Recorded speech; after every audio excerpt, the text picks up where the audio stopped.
Listo, Maché. ¿Listo? Dale. Bueno, continuando con el módulo de valvulopatías, hoy vamos a hablar de insuficiencia tricuspidia. Yo soy Cristian Averino, residente de tercer año del Servicio de Cardiología del Hospital Militar Central. Como definición, la insuficiencia tricuspidia consiste en el reflujo de sangre desde el ventrículo derecho hacia la aurícula derecha durante la sístole. Con respecto a la epidemiología, es más frecuente que la estenosis tricuspidia, y generalmente está asociada, o sea, gran porcentaje de la población tiene una insuficiencia tricuspidia fisiológica, sí, que es mínima o leve, que no genera alteraciones en el paciente, pero la insuficiencia tricuspidia grave, si bien puede ser asintomática y ser bien tolerada, posee un mal pronóstico a largo tiempo, ¿sí?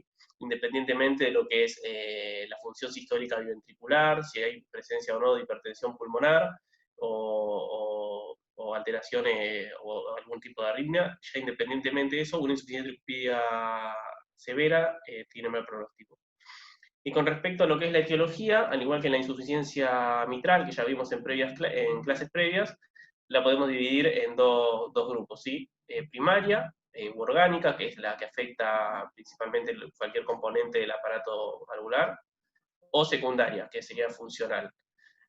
Con respecto a la primaria, es aproximadamente el 7 a 10% de las insuficiencias tricuspidias en lo que son los países desarrollados, y principalmente el 90% de las insuficiencias tricuspidias son secundarias o funcionales. Ahora nos vamos a abocar a lo que es la insuficiencia tricuspidia primaria, ¿sí? Tenemos múltiples etiologías que pueden ser adquiridas o congénitas. Con respecto a las más frecuentes, tenemos lo que es la valvulopatía reumática, el prolapso de la válvula tricúspide por degeneración mixomatosa, secundaria endocarditis infecciosa, por tumor carcinoide, secundaria en trauma, insuficiencia tricuspidia secundaria, lo que es colocación de marcapasos o cardiodefibriladores, ¿sí? Porque sabemos que los cables de marcapasos y cardiodefibrilador pasan por lo que es la válvula tricúspide, produciendo una insuficiencia secundaria, o enfermedad de Epstein. Ahora vamos a desarrollar un poco cada una de estas etiologías. Vamos a empezar por la valvulopatía reumática, sí, como sabemos, es poco frecuente, casi ya no se ve en los países desarrollados, y sí es más frecuente en países en vías de desarrollo como es el nuestro, ¿sí? Es muy poco frecuente que se vea la insuficiencia tricuspidia de origen reumático de forma aislada. Siempre, casi siempre se encuentra aislado a lo que es patología del lado izquierdo, más frecuente, como sabemos, la valvulopatía mitral u aórtica, y es raro la insuficiencia tricuspidia de origen reumática aislada, ¿sí? Lo que vemos por ecocardiograma, una válvula tricúspide, una insuficiencia tricuspidia de origen reumático, vamos a ver fusión comistal, retracción, fibrosis y y calcificación, ¿sí? Eso nos orienta a una etiología reumática, pero principalmente lo que vamos a ver, como ya comenté varias veces, o sea, es rara verla aislada, entonces pues ya teniendo una válvula mitral de origen reumático, al ver características en una válvula tricúspide, una insuficiencia tricuspidia, nos orienta al diagnóstico. Con respecto a lo que es la degeneración mixomatosa, también, al igual que la forma reumática, se asocia a patología de izquierda, 40% está asociado a la patología valvular mitral y raramente se presenta de forma aislada. La insuficiencia tricuspidia, originada por endocarditis infecciosa, ¿sí? Bueno, ya estuvimos hablando algo ayer, ¿sí? Se presenta generalmente en desarrollo lento, es principalmente en pacientes adictos a drogas intravenosas, ¿sí? Y se van a presentar grandes vegetaciones con baja incidencia, y los gérmenes más comunes son el Staphylococcus aureus, Cándida, o sea, de origen micótico, y bacilos gram negativos. Bien. Es importante recalcar que, bueno, la endocarditis infecciosa por cándida es una indicación de cirugía de emergencia de reemplazo de válvula tricúspide, ¿no? Con respecto al tumor carcinoide, que es otro de las etiologías de la insuficiencia tricuspidia primaria, es un tumor neuroendocrino que este tumor, el 50% de los casos, afecta lo que es a nivel cardíaco, La ubicación más frecuente de este tumor es a nivel iliocecal u ovárico. La clínica va a estar producida principalmente por la que es la hipersecreción de serotonina, lo que va a producir a nivel clínico las características del tumor es rubor, diarrea y telangiectasia. A nivel cardíaco, lo que va a producir por esta secreción de serotonina van a ser lesiones con fibrosis del endocardio, tanto de la aurícula derecha, el ventrículo derecho, válvula tricúspide y el válvula pulmonar, o sea, principalmente a nivel derecho, ¿sí? Y lo que se van a ver es un engrosamiento, acortamiento, movilidad y fijación de la válvula tricúspide, generando principalmente estenosis tricúspidia e insuficiencia tricúspide, ¿sí? Lo que es una enfermedad tricúspide. Bueno, nada, el diagnóstico de esta patología principalmente va a ser el centellograma, ¿sí? Con radiofármacos, ¿sí? Se van a buscar receptores de somatostatina para evaluar, digamos, la localización y respuesta al tratamiento con análogos de la somatostatina. También, bueno, orina de 24 horas y es muy frecuente que una vez que está el diagnóstico el paciente ya tenga o sea, metástasis a nivel hepático, que es uno de los lugares más frecuentes. Con respecto al tratamiento de la insuficiencia tricuspidia producida por tumor carcinoide, balance, o sea, es el tratamiento ya lo vamos a ver, la insuficiencia tricuspidia, balance negativo con toda frecuencia cardíaca, y si no se puede controlar o sea, la sintomatología con el tratamiento médico, y persisten los signos de insuficiencia cardíaca, debería evaluarse el reemplazo de la válvula tricúspide. Bueno, ahora con respecto a lo que es la enfermedad de Epstein, vamos a hablar un poco, es el desplazamiento apical, o sea, de la válvula septal y posterior de la válvula tricúspide, o sea, hacia adentro del ventrículo derecho, mayor o igual a 8 milímetros por metro cuadrado, o sea, por superficie corporal. ¿Qué va a producir esto? El desplazamiento de la válvula tricúspide hacia el ventrículo derecho va a generar una atrialización, o sea, la atrialización del ventrículo derecho, que va a producir un ventrículo derecho de menor tamaño y con menor capacidad funcional, digamos, ¿sí? Tenemos una clasificación de lo que es la enfermedad de Epstein hecha por Carpentier, ¿sí? En 4 estadios, siendo de más leve a más severo, ¿sí? El estadio A, el tipo A, es una valva anterior redundante, libre, y la porción atrializada del ventrículo derecho es pequeña y gruesa, teniendo un volumen y una capacidad del ventrículo derecho adecuado.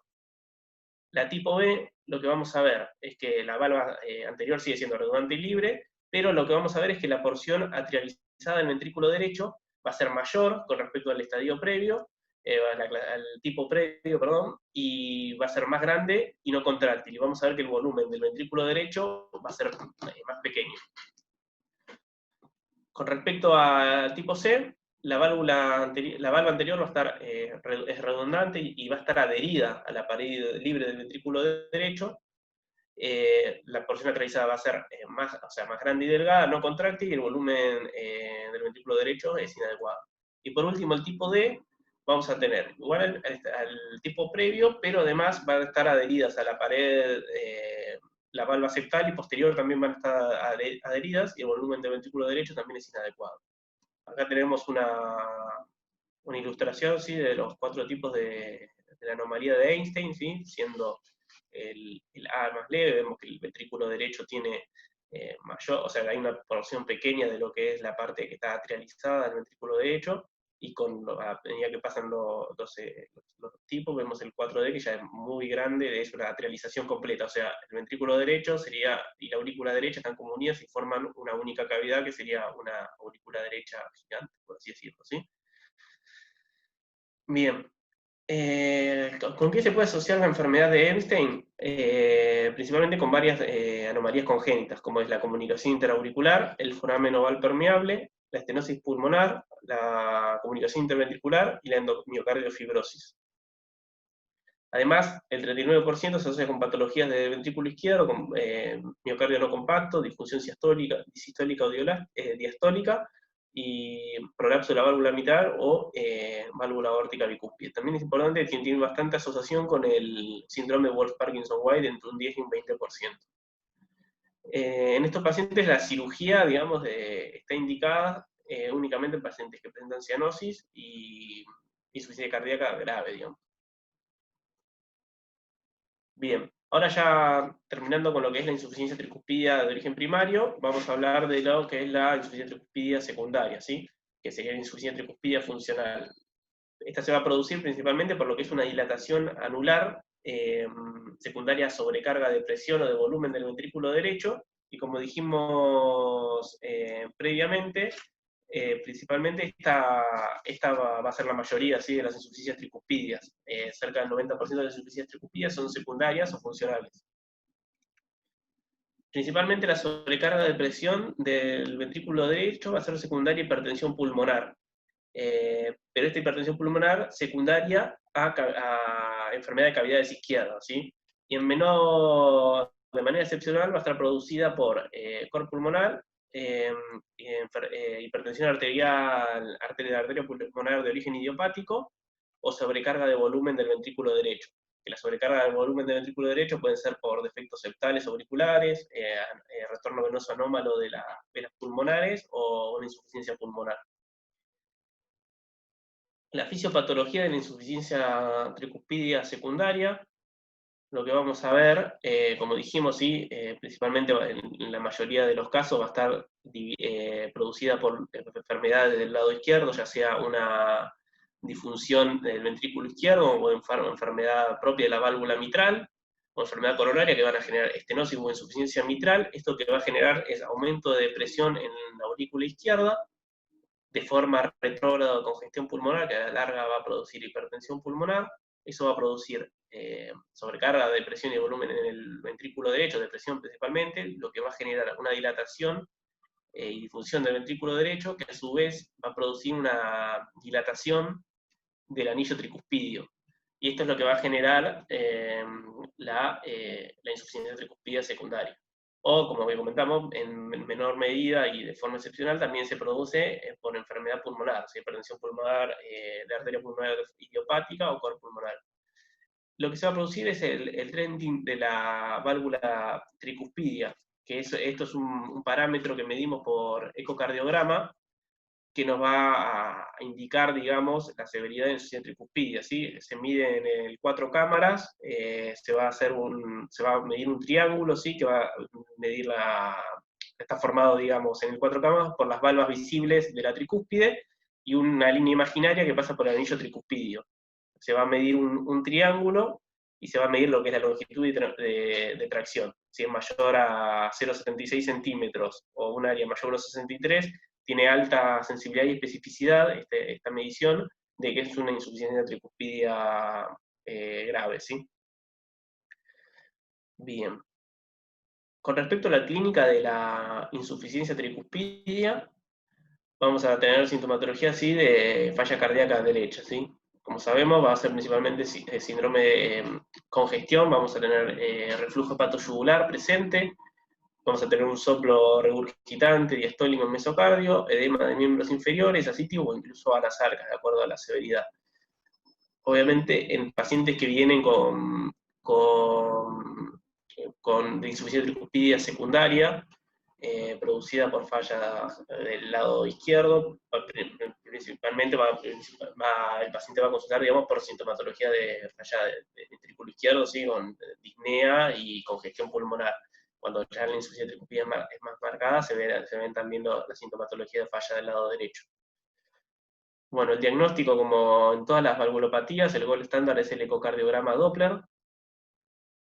Ahí vemos, bueno, 4 cámaras donde se ve una insuficiencia tricuspidia severa, ¿sí? Hasta el ventrículo derecho, aurícula derecha, que está dilatada, se ven dilatadas las cavidades derechas con respecto a la izquierda, y se ve, bueno, una insuficiencia tricuspidia. ¿Qué parámetros vamos a medir en el ecocardiograma Doppler para hablar de severidad en una insuficiencia tricuspidia? Vamos a medir primero una vena contracta mayor a 7 milímetros, el flujo sistólico inverso en las venas suprahepáticas, el ORE por PISA, el orificio regurgitante efectivo sería, ¿no?, por PISA mayor a 0,4 centímetros, y el área del flujo regurgitante. Tanto el ORE, o sea, el orificio regurgitante efectivo y el área del flujo regurgitante son mediciones que subestiman la gravedad de la estenosis, perdón, de la insuficiencia tricuspidia en cerca del 20% de los casos. O sea, a veces piensa que por ORE o por área de reflujo regurgitante tiende a pensar que es moderado, pero estas mediciones la subestiman, ¿sí? Bien. Y bueno, lo que es importante es que una relación del área de flujo regurgitante a nivel de aurícula derecha, mayor al 34%, nos predice y nos dice en pacientes que tienen indicación de cirugía de la válvula mitral, o sea, que la insuficiencia tricuspidia secundaria a falla de la insuficiencia mitral, nos dicen quién van a necesitar, digamos, una reparación concomitante de lo que es la insuficiencia mitral o la cirugía que necesita de válvula mitral, asociada a una reparación o reemplazo de válvula tricuspidia, ¿sí?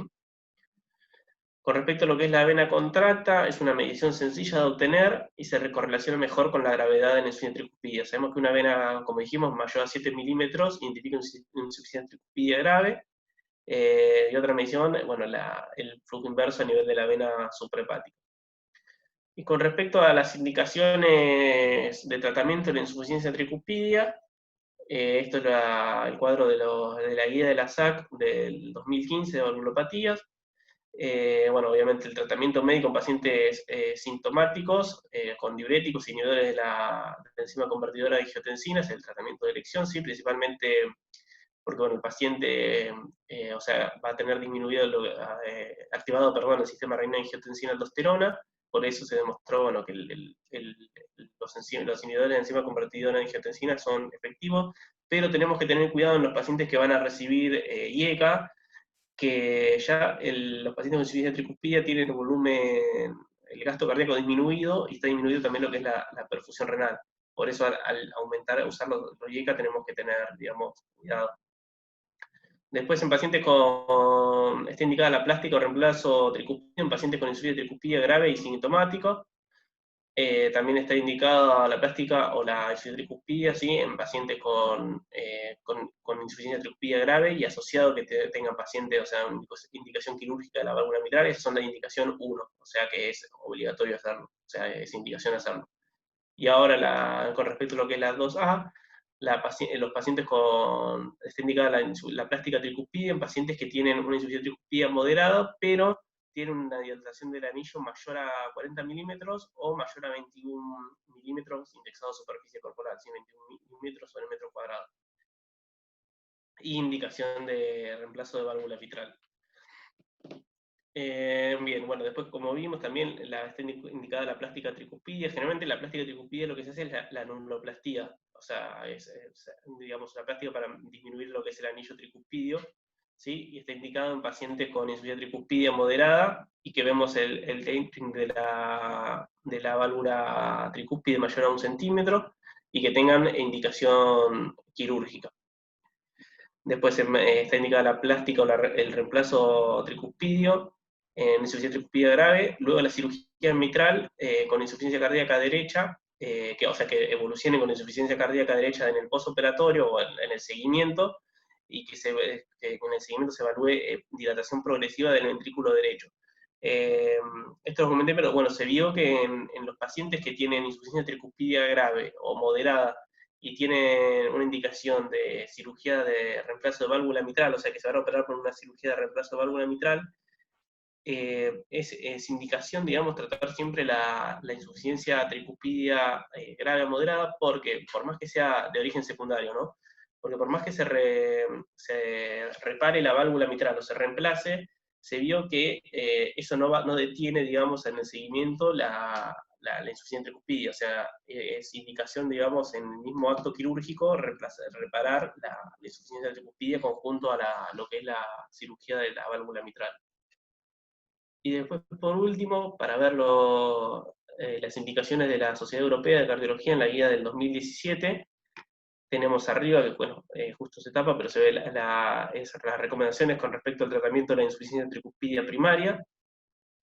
Lo mismo, ¿sí? En pacientes sintomáticos con insuficiencia tricuspidia grave, cirugía de reemplazo o plástica. Después, en la cirugía técnica de pacientes sintomáticos con insuficiencia tricuspidia primaria grave, aislada, sin disfunción del ventrículo derecho. Bueno, y lo mismo, lo que comentamos, en los pacientes con insuficiencia mitral o estenosis mitral que van a ir a ser operados, en el mismo momento, en el mismo acto quirúrgico, se debe tratar lo que es la insuficiencia tricuspide.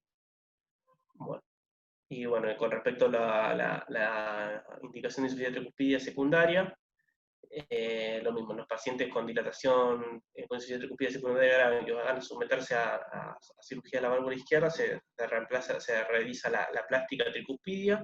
En los pacientes que tienen dilatación del anillo mayor a 40 milímetros o 21 milímetros y se van a operar también de valvulopatía del lado izquierdo, se deben realizar las dos cirugías de forma concomitante, ¿sí? Bueno, eso es todo.